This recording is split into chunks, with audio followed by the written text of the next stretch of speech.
मधुमयी माँ परम प्रभु श्री अरविंद उपस्थित श्रद्धेय अपाओ भाई मानी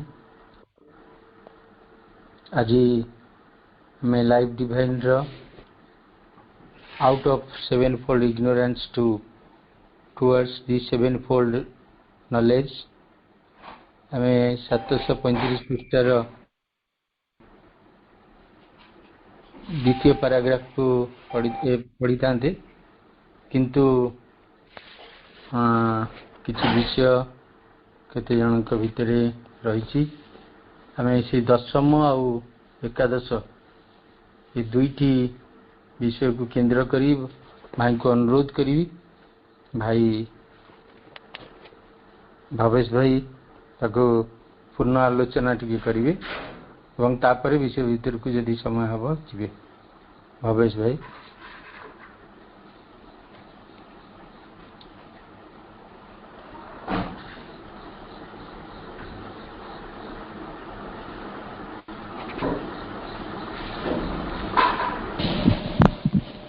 करुणामयी माँ परम प्रभु श्री अरविंद आज अमृत बेलारे आमे जो माने श्री अरविंदंकर महान प्रज्ञा जगत भितर प्रवेश करिया को आशीर्वाद करुछु समस्त को अंतर अनेक अनेक अभिनंदन एवं मां आशीर्वाद भिक्षा करुछु समस्त कार्यक्रम जो माने सुंदर भाव निजर योगदान प्रदान करुछंती प्रिय प्रशांत भाई आज मातृवंदना गान करते देवराज भाई पर उषापा मीरापा गोविंद भाई एवं पर कविता अपा एम समस्ते योगदान करेंगे समस्त को यथामान्य जनाऊे एवं ओडिशार कोण अनुकोण जो भाई भौणी मैंने यही कार्यक्रम में अंशग्रहण कर समस्त को मो तरफ व्यक्तिगत कृतज्ञता प्रकाश करुच्छे जो भाई कहते आम पाराग्राफ 10 और पाराग्राफ 11 रो निर्देश गुड़िक पढ़िया परे पुणी आज जो अध्ययन थिला पाराग्राफ 12 से को जीवा जो माने नवा बही पढ़ुचंती सेमानक पई पेज नंबर 763 और 764 नवा बही जो मान हमको मो अनुभव करि पारुछे ए सब टिके समस्या होथबो किना आमे प्रथम थर पई जो कार्यटा करूथौ सेटा पुणी हम केमति गोटे अडुआ भितरे लागू थाए ए जो प्रथम यानी ड्राइविंग शिखुची सेटा लागू से कि शिखि नाही किबा कि जानि परन आपण गोटे बड़ शहर को जिबे बहुत बड़ शहर को आ सेठी जदि रास्ता घाट विषय जानिया चाहिए आप सब जगह अलग अलग न लगी गोटे प्रकार लगे आप कन्फ्यूज हे साधारणतः से अनुभूति आम समस्त रही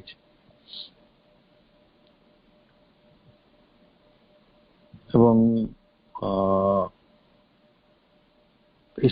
असुविधा गुड़िक दूर करने गोटे दुईटा जिनस आमको दरकार आमको माँ सहायता मागिबा और द्वितीय आम भितर गोटे नीरव एकाग्र शांत मनटे स्वाभाविक भाव आम यही दुईटा को आयुध करी वर्तमान पथ चलिया चेष्टा करवा प्रथम यह ही पैराग्राफ 10 रे जे आमे जदि अवचेतना भीतर को डिसेंट करी जाऊ अवचेतना भीतर को उल्ही जाऊ ताहले इटा हमको बहुत किसी साहाय्य करिवो नाही not help us to explore this region कारण आपण अंधकार को जय करिया खोले अंधकार भीतर को ले जावा किसी आवश्यकता नहीं कारण सेटा तो ऑब्स्क्योर ही रही तो तेणु आमे तद्रा आउरी गोटे असंगति भितर बुड़ी जावा सेटा हमको नहीं असंगति भीतर पकई दो प्लंज अस इनटू इनकोहेरेंस एवं आउरी असुविधा गुड़िक हम आम भितर गोटे निद्रा चेतनहीन अवस्था बा चेतनार गोटे आच्छन्न अवस्था इनटू स्लीप और ए डल ट्रांस नहीं जावार संभावना रही दरकार पड़े गोटे कामाटोज टर्पर जो तंद्रिल आलस्य आड़ को से नहीं जाई पारे ये कथा ठीक आम गत काली भी पढ़ी आज आपण को मन पड़े तो आम जदि अवचेतन भीतर को डायरेक्ट प्रत्यक्ष भाव ओह्लई जावा ना आम केमिति से अवचेतना को जानिबा जे आमर शरीर और प्राणर समस्त स्वयंक्रिय क्रिया गुड़ी को नियंत्रण करुछि एवं ता उपरे आमर कोनोसी कर्तृत्व नहीं से शक्तिशाली भाव आम भीतर रही आम भीतर अनेक प्राणिक गतिविधि एवं शारीरिक गतिविधि को से नियंत्रण करुछि आमे जिते पढ़ुछु जो मन प्राण शरीर सब रूपांतर हम आम मनमय हवा मनर आलोक आम प्राण को आलोकित करवा एवं आम शरीर को मध्य आलोकित करवा शरीर प्राणर क्रिया गुड़िक आम नियंत्रण पाइबा से गुड़िक संभव हो नहीं जेते पर्यंत अवचेतन आम भितर खूब क्रियाशील रही अवचेतन संपर्क में आमर जो ज्ञान बा ता संपर्क में आमर सचेतनता बा ता संपर्क में आमर जो प्रतिस्पंदन रेस्पॉन्स गुड़िक अति स्पष्ट हो पारना ताले आमे कौन कले सेटा करि परिबा हमको दुईट उपाय कथा कह गोटे हूँ मेंटल स्क्रूटिनी मनोगत परीक्षण आ गोटे हूँ अंतर्दृष्टि जदि आमे ये दुईटा मेथड को एडप्ट करू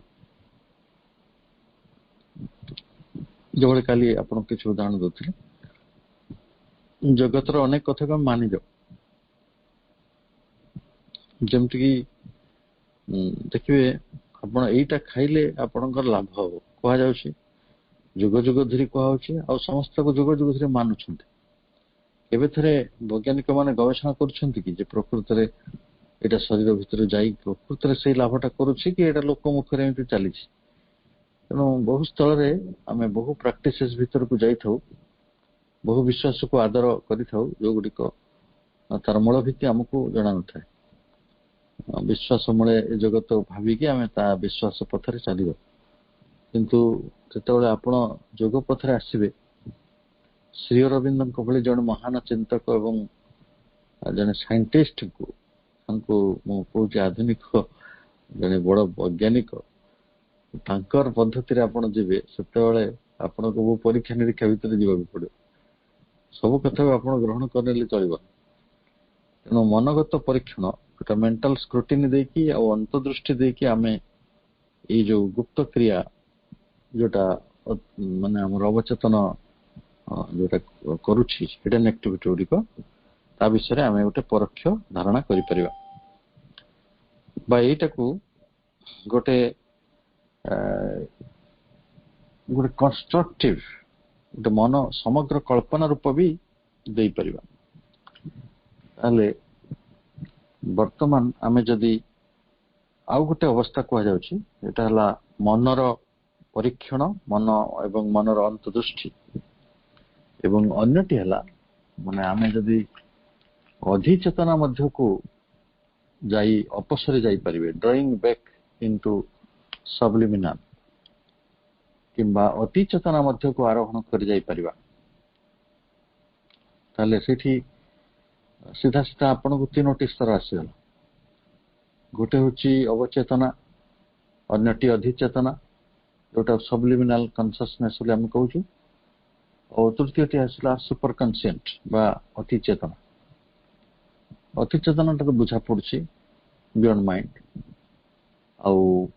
आपण जोटा सबकनसियसनेस सेटा को मुख्यतः बुझे जड़ आ चेतनार गोटे प्रारंभ बिंदु रे जो चेतनाटी आरंभ होता है सेठी मनर क्रिया विशेष भाव में परिलक्षित हुए ना तेणु आपण देखिए अवचेतनटी मुख्यतः जो जीवन आसला गत काली भाई प्रश्न पचारि ଯେ ଅଧିଚେତନା ଆଉ ଅବଚେତନା ଭିତରେ ପାର୍ଥକ୍ୟ କଣ, ମୁଁ ତାର ଉତ୍ତର ଦେବାକୁ ଚେଷ୍ଟା କରୁଛି। ଅବଚେତନାଟା ଆମର ଶରୀର ସ୍ତରରେ ଏବଂ ପ୍ରାଣ ସ୍ତରରେ ଅଧିକନ୍ତୁ କ୍ରିୟାଶୀଳ। ସେଥିପାଇଁ ଉଦ୍ଭିଦ ମାନଙ୍କର ଏବଂ ପ୍ରାଣୀ ମାନଙ୍କର ଅବଚେତନାଟି ବହୁତ ସ୍ପଷ୍ଟ, ଯେହେତୁ ଆମ ପାଖରେ ମଧ୍ୟ ଆମେ ତ ଜୀବନ ଧାରଣ କଲେ, ମନ ଆସିଲା ଆମ ପାଖକୁ, ମାନବ ପୁତ୍ର ଆମେ ମାନବ ହେଲେ, ତ ମନ ଥିବା ସତ୍ତ୍ୱେ ଆମ ଭିତରେ ପ୍ରାଣ ଚେତନା ଏବଂ ଆମର ଶରୀର ଚେତନା ବହୁତ କ୍ରିୟାଶୀଳ ଏବଂ ଅନେକ ମଣିଷ ମାନଙ୍କ ପାଖରେ ମନ ପ୍ରକୃତରେ କ୍ରିୟାଶୀଳ ହେଇପାରେ ନାହିଁ, ଡର୍ମାଣ୍ଟ ହେଇଥାଏ ଏବଂ ସେମାନଙ୍କର ପ୍ରାଣ ଚେତନା ଆଉ ଶରୀର ଚେତନା ବହୁତ ଶକ୍ତିଶାଳୀ ଥାଏ। ନିଜର ଶରୀର ଚେତନା ଏବଂ ପ୍ରାଣ ଚେତନା ଅନୁସାରେ ସେମାନେ ତାଙ୍କର ସମସ୍ତ ଜୀବନର ଗତିବିଧି ନିର୍ଣ୍ଣୟ କରିଥାନ୍ତି। ତେଣୁ ତାଙ୍କ ପ୍ରାଣ ଯାହା କହେ, ତାଙ୍କ ଶରୀର ଯାହା କହେ, ଏଇଟା ଗୋଟେ ଅତି ଅଜ୍ଞାନମୟ ଅବସ୍ଥା, ଏକ ପ୍ରକାର ଅନ୍ଧକାର ଅବସ୍ଥା। ସେ ନିଜ ବିଷୟରେ ଆଦୌ ଜାଣିବାର କିଛି ପ୍ରୟାସ କରେ ନାହିଁ। ଆଉ ସେ ଗୋଟେ ସେଇ ଅବସ୍ଥାଟିକୁ ଆମେ ଅଚେତନ ବୋଲି କହିବା ମୁଖ୍ୟତଃ। କିନ୍ତୁ ଯେତେବେଳେ ଅଧିଚେତନାର କଥା ଆସୁଛି, ସେତେବେଳେ ମନର କ୍ରିୟା ଆସୁଛି, ମାନେ ମନ ସହିତ ରିଲେଟେଡ। କିନ୍ତୁ ସେଇଟା ଗୋଟେ ନିମ୍ନତର ମନ, ଉଚ୍ଚତର ଅବସ୍ଥା ନୁହେଁ। କିନ୍ତୁ ଅର୍ଥାତ୍ ପ୍ରାଣଭୂମି ଆଉ ମନୋଭୂମି ଏ ଦିଟାକୁ ମିଶେଇକି ଯୋଉ ଅବସ୍ଥା ତିଆରି ହବ, ଯୋଉ ଚେତନାର, ଅର୍ଥାତ୍ ପ୍ରାଣ ଚେତନା ଆଉ ମନଚେତନା ଆସୁଛି ତା ଭିତରକୁ, ତାହେଲେ ସେତେବେଳେ ସେଇଟା ଗୋଟେ ଅର୍ଦ୍ଧଚେତନା ଭଳି ବା ଅଧିଚେତନା ଭଳି ବିଷୟଟେ ହଉଛି ସବଲିମିନାଲ। ତେଣୁ ଆମେ ଯେତେବେଳେ ଅବଚେତନାରୁ, ଅର୍ଥାତ୍ ଶରୀର ଚେତନା ଓ ପ୍ରାଣ ଚେତନା ମାନେ କ୍ଲବ କରିଦିଅନ୍ତୁ, ସେଇଟା ହଉଛି ଅବଚେତନା। ବର୍ତ୍ତମାନ ଅବଚେତନାରୁ ଯେତେବେଳେ ଆପଣ ଜାଣିବାକୁ ଚାହୁଁଛନ୍ତି, ତାହେଲେ ଆପଣଙ୍କୁ ଅଧିଚେତନା ସ୍ତରକୁ ଆପଣ ଚାଲିଯିବେ କିମ୍ବା ଅତିଚେତନାକୁ ଚାଲିଯିବେ। ଅତିଚେତନାକୁ ଯିବା ସମ୍ଭବ ଏତେ ନୁହେଁ। ଯୋଉମାନେ ଶ୍ରୀ ଅରବିନ୍ଦଙ୍କ ଭଳି ମହାନ ତପସ୍ୱୀ ବା ସେଭଳି ବିଭୂତି ପୁରୁଷ, ସେମାନଙ୍କ ପାଇଁ ଅତିଚେତନା ମଧ୍ୟରେ ପ୍ରବେଶ କରିଯିବା ସହଜ, କାରଣ ସେମାନଙ୍କ ଜନ୍ମ ଜନ୍ମର ତପସ୍ୟା ରହିଛି। କିନ୍ତୁ ଯୋଉମାନେ ସାଧାରଣ ଅବସ୍ଥାରେ ଆଜି ଚେଷ୍ଟା କରୁଛନ୍ତି, ସେମାନେ ଗୋଟେ ସବଲିମିନାଲ କନସିୟସନେସ୍ ଭିତରକୁ ଚାଲି ଯାଇପାରିବେ, ଗୋଟେ ଧ୍ୟାନଗତ ଅବସ୍ଥାକୁ ଚାଲି ଯାଇପାରିବେ, ଗୋଟେ ନିରବତା ମଧ୍ୟକୁ ଚାଲି ଯାଇପାରିବେ ଏବଂ ମନର ଯୋଉ ପ୍ରାଧାନ୍ୟକୁ ସ୍ୱୀକାର କରିନେବା, ତା ଫଳରେ ପ୍ରାଣ ଚେତନା ଆଉ ଶରୀର ଚେତନା ଏଇଟା ଅଧିଗତ ହେଇଯାଏ। ଟିକେ ମାଲିକଟା ମନ ହବ। ଆମେ ସେଇ ପାଠଟା ଯୋଉ ପଢୁଛେ, ଆମେ ତାହା ହିଁ ପଢୁଛନ୍ତି। ଆମେ ପଢୁଛନ୍ତି ଯେ ସାଇକୋଲୋଜିକାଲ ଯୋଉ ଇଗ୍ନୋରେନ୍ସ ଆମ ପାଖରେ ରହିଛି, ତାକୁ କିଭଳି ଦୂର କରିବା।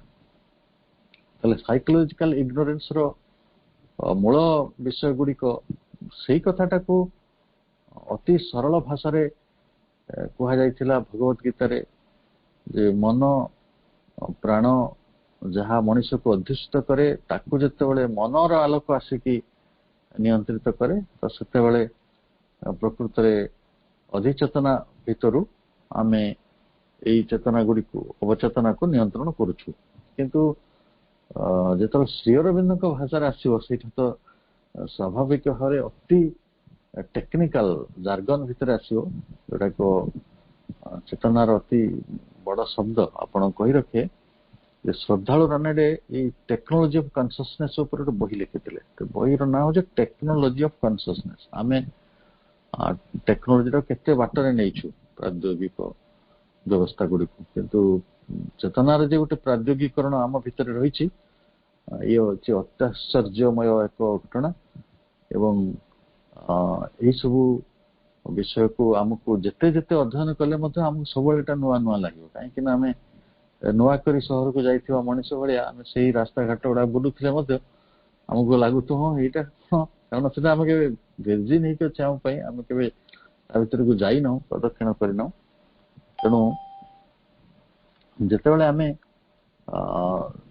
ଏଇ ସୁପର କନସିଏଣ୍ଟ ଭିତରକୁ ଯିବା, ଯୋଉ ଜିନିଷଟା ଆମର ଅନୁଭୂତି ଭିତରେ ଅନ୍ତତଃ ଆସିବ ନାହିଁ, ଯୋଉମାନଙ୍କୁ ସେଭଳି ଅନୁଭବ ହେଇଛି ସେମାନେ ବହୁତ ବହୁତ ଭାଗ୍ୟବାନ, ମାଙ୍କର ଅତି ଆଦରର ସନ୍ତାନ ସେମାନେ। ଯଦି ସେମାନେ ସେ ଊର୍ଦ୍ଧ୍ୱକୁ ଆରୋହଣ କରି ଯାଆନ୍ତି ଆଉ ସେଇଠୁ ଏଇ ନିମ୍ନ ଭାଗଟିକୁ ଦେଖନ୍ତି ତାହେଲେ ସେମାନେ ସେଇ ଅନ୍ଧାରଟିକୁ ପ୍ରସାରିତ କରିବାକୁ ଆଉ ସେମାନେ ସମର୍ଥ ହେଇପାରିବେ ଆଉ ଅବଚେତନଟାକୁ ପ୍ରତ୍ୟକ୍ଷ ଆଉ ସମ୍ପୂର୍ଣ୍ଣ ଭାବରେ ଜାଣିପାରିବେ। ତାହେଲେ ଗୋଟିଏ ହେଲା ଡାଇରେକ୍ଟଲି ଦେଖିବା, ଗୋଟେ ହେଲା ଇନଡାଇରେକ୍ଟଲି ଦେଖିବା। ଆଉ ମନର ଯୋଉ ସ୍କ୍ରୁଟିନି କଥା କୁହାଯାଉଥିଲା, ମନୋଗତ ପରୀକ୍ଷଣ, ମେଣ୍ଟାଲ ସ୍କ୍ରୁଟିନି ଆଉ ଅନ୍ତର୍ଦୃଷ୍ଟି ଦ୍ୱାରା ଆମେ ଗୋଟେ ପରୋକ୍ଷ ଧାରଣା କରିପାରିବା ସେ ଅନ୍ଧକାର ବିଷୟରେ। କିନ୍ତୁ ଯଦି ଆମେ ଆଧ୍ୟାତ୍ମିକ ଆରୋହଣ ବଳରେ ଅତି ଚେତନା ମଧ୍ୟକୁ ପ୍ରବେଶ କରିଯିବା, ତାହେଲେ ସେଇଟା ଯୋଉଟା ମାଙ୍କର ଚେତନା, ତାହେଲେ ସେଇଠି ଆମେ ସମର୍ଥ ହବା ଅବଚେତନଟାକୁ ପ୍ରତ୍ୟକ୍ଷ ଆଉ ସମ୍ପୂର୍ଣ୍ଣ ଭାବରେ ଦେଖିପାରିବା ପାଇଁ।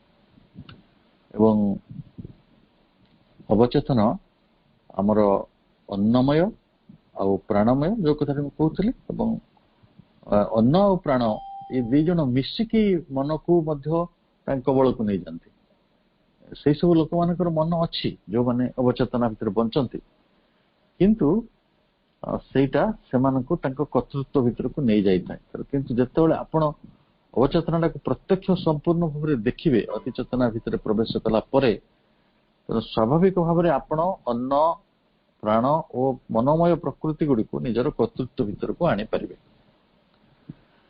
ଏବଂ ଆମେ ଯେତେବେଳେ ସାଇକୋଲୋଜିକାଲ ଯୋଉ କଣ କୁହାହଉଛି, ଆମେ ଯୋଉଟାକୁ ଇଗ୍ନୋରେନ୍ସ ର କଥା ଆଲୋଚନା କରୁଛନ୍ତି, ମନୋମୟ ଅଜ୍ଞାନତାଟି ଦୂର ହେଲେ ଆପଣଙ୍କର କନଷ୍ଟିଟ୍ୟୁସନାଲ ଇଗ୍ନୋରେନ୍ସ ଦୂର ହବ। ଆମେ ସେଇ ବର୍ତ୍ତମାନ ସେ ଦୁଇଟି ଇଗ୍ନୋରେନ୍ସ ଭିତରେ ଅଛନ୍ତି। ଏବଂ ଏକଥା ମଧ୍ୟ କୁହାଯାଇଛି ଯେ ମନୋମୟ ଅଜ୍ଞାନତା ଆଉ ଆଧାରଗତ ଅଜ୍ଞାନତା ଏ ଦୁଇଟା ଯାକ ଗୋଟିଏ ଧାରାରେ ଅଛନ୍ତି। ମାନେ ଯଦି ଆପଣ ମନୋମୟଟାକୁ ଅତିକ୍ରମ କଲେ ଅଜ୍ଞାନତାଟିକୁ, ତାହେଲେ ସ୍ୱାଭାବିକ ଭାବରେ ଆଧାରଗତ ଅବିଦ୍ୟାଟି ଆପଣଙ୍କ ଭିତରୁ ଦୂର ହବ, କନଷ୍ଟିଟ୍ୟୁସନାଲ ଇଗ୍ନୋରେନ୍ସଟି। ତାହେଲେ ଏଇ ମନୋମୟ ଅଜ୍ଞାନତାଟିକି ଦୂର କରିବାକୁ ମଣିଷକୁ ଏତିକି ସମୟ ଲାଗୁଛି, କାରଣ ଏଇଟା ଗୋଟେ ଜଟିଳ ପ୍ରକ୍ରିୟା। କାରଣ ଚେତନାର ବିଭିନ୍ନ ସ୍ତର ଖୋଲି ଖୋଲି ଯାଉଛି, କିନ୍ତୁ ମଣିଷ ତାର ନିମ୍ନତର ସ୍ତର ଗୁଡ଼ିକୁ ଛାଡିବାକୁ ରାଜି ହେଇପାରୁନାହିଁ, ବା ସେ ବିଷୟରେ ସେ ସଚେତନ ହେଇପାରୁନାହିଁ। ସେଟା ତାର ଦୋଷ ବି ନୁହେଁ। ସେଇ ଅବସ୍ଥାରେ ମଧ୍ୟ ଅନେକ କ୍ରିୟା, ବିଶ୍ୱକ୍ରିୟା ସଂଘଟିତ ହଉଛି। ଏବଂ ଯଦି ଆମେ ଶ୍ରୀ ଅରବିନ୍ଦଙ୍କ ଭାଷାରେ ପଢିବା, ତାହେଲେ ଏଇ ଯୋଉ ସଚେତନତା, ଏଇ ଯୋଉ କର୍ତ୍ତୃତ୍ୱ କାହା ଉପରେ ନା ନିଜର ଶରୀର ଉପରେ, ନିଜର ପ୍ରାଣ ଉପରେ।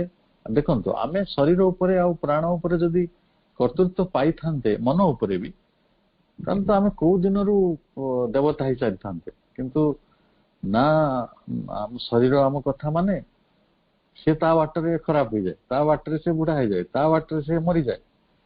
ଆଉ କେତେବେଳେ ଦାନ୍ତ ପଡିଯାଉଛି, କେତେବେଳେ ହାର୍ଟ ଖରାପ ହେଇଯାଉଛି, କେତେବେଳେ ଲଙ୍ଗସ ଖରାପ ହେଇଯାଉଛି, କେତେବେଳେ କିଡନୀ ଖରାପ ହେଇଯାଉଛି, କେତେବେଳେ ଆଖି ଖରାପ ହେଇଯାଉଛି। ତ ସିଏ ତା ବାଟରେ ଖରାପ ହେଇଯାଉଛି, ଆମେ ତାପରେ କିଛି କର୍ତ୍ତୃତ୍ୱ ଆଣିପାରୁନୁ। ଆଉ ପ୍ରାଣ କେତେବେଳେ ଆମକୁ ଅବସାଦରେ ବୁଡେଇ ଦଉଛି, କେତେବେଳେ ନେଇକି ଗୋଟେ କୋଉଠି ବିକ୍ଷୋଭ ଭିତରେ ବୁଡେଇ ଦଉଛି, କେତେବେଳେ ଅସନ୍ତୋଷ ଭିତରେ ନେଇ ଫିଙ୍ଗି ଦଉଛି, ଆଉ କେତେବେଳେ ଆନନ୍ଦ ଭିତରକୁ ବୁଡେଇ ଦଉଛି। ସେ ବି ଆମ ନିୟନ୍ତ୍ରଣରେ ନାହିଁ। ଆପଣ ଯେତେବେଳେ କ୍ରୋଧିତ ହଉଛନ୍ତି, ସେତେବେଳେ କଣ ଆପଣ ନିଜ ଉପରେ ନିୟନ୍ତ୍ରଣ ପାଉଛନ୍ତି? ଯଦି ଆମେ ନିଜ ଉପରେ ନିୟନ୍ତ୍ରଣ ପାଇଥାନ୍ତେ, ଆମେ ତାହେଲେ କାହିଁକି କ୍ରୋଧିତ ହୁଅନ୍ତେ?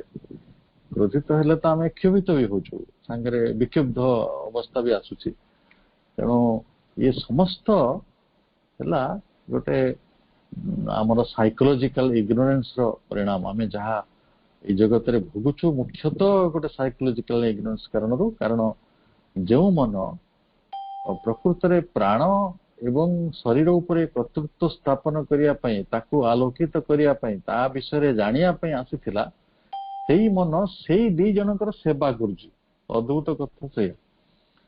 ଆପଣ ଆଣିଥିଲେ ଗୋଟେ ମାଲିକ, କିନ୍ତୁ ସେ ଆସିକି ସେବକ ହେଇଗଲା, ଭୃତ୍ୟ ହେଇଗଲା। ଶରୀର ଯାହା ମାଗୁଛି ସେ ତାକୁ ଦବାକୁ ମନ ଲାଗିଛି, ଆଉ ପ୍ରାଣ ଯାହା ମାଗୁଛି ତାକୁ ମନ ମଧ୍ୟ ଦବାକୁ ଚେଷ୍ଟା କରୁଛି। ତ ଯଦି ଏ କଥା ଟିକେ ବୁଝିପାରୁନାହାନ୍ତି, ତାହେଲେ ଫାଷ୍ଟ ଫୁଡ ଷ୍ଟଲ ଦେଖିଲେ ଯୋଉ ଭାଇ ଭଉଣୀ ମାନେ ପାଗଳ ହେଇଯାଉଛନ୍ତି, ସେମାନେ ଏ ବିଷୟରେ ବେଟର କହିପାରିବେ ଯେ କଣ ତାଙ୍କ ଭିତରେ ଘଟୁଛି। ଯେ ସେମାନେ ଜାଣନ୍ତି ଯୋଉଟା କ୍ଷତିକାରକ, ବା ଯୋଉମାନେ ନିଶା କରୁଛନ୍ତି ସେମାନେ ବି ବେଟର କହିପାରିବେ ଯେ କଣ ଗୋଟେ ଏମିତି ଘଟୁଛି ଯେ ମନ ତାଙ୍କ ପ୍ରାଣଟିକୁ ନିୟନ୍ତ୍ରଣ କରିପାରୁନାହିଁ। ତାହେଲେ ଶ୍ରୀ ଅରବିନ୍ଦଙ୍କର ଆଦେଶ ହଉଛି ଯେ ଏଇଭଳି ଗୋଟେ ସଚେତନତା ଆଉ ଏଇଭଳି ଗୋଟେ କର୍ତ୍ତୃତ୍ୱ ଆଣିବାଟା ଅତି ମହତ୍ୱପୂର୍ଣ୍ଣ। ଏଇଟା ଆମ ସମସ୍ତଙ୍କ ପାଇଁ ଦରକାରୀ। ଅର୍ଥାତ୍ ସେ କହୁଛନ୍ତି ଯେ looking down can directly with their mental nature.